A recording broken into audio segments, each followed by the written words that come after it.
So number 6 looks a little different. There's no numbers here. It's a variable to a power of 15. So rewrite the following expression so it contains at most one radical term that does not contain any perfect squares. Assume the variable is non-negative.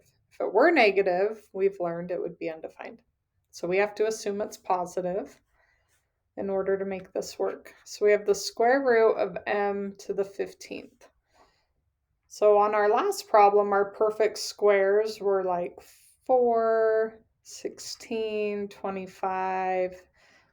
Now our perfect squares are the variable squared. So I'm going to write this out. I really have 15 m's. That's a lot. I'll try and be fast. 5, 6, 7, 8, 9, 10, 11, 12, 13, 14, 15. Okay, so our perfect squares are 2 at a time. That's m squared. M squared. M squared.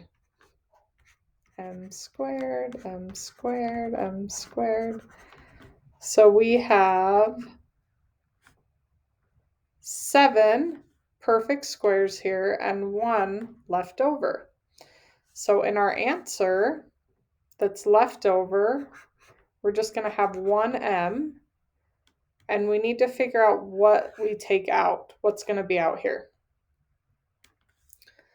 So think about it. The square root of m squared, what's that equal to? Well, remember, a square and a square root are opposite operations. They cancel each other out. So just like we did before, we have a pair of m's that comes out of the square root as just 1m, because the square root of m squared is m. So same thing here.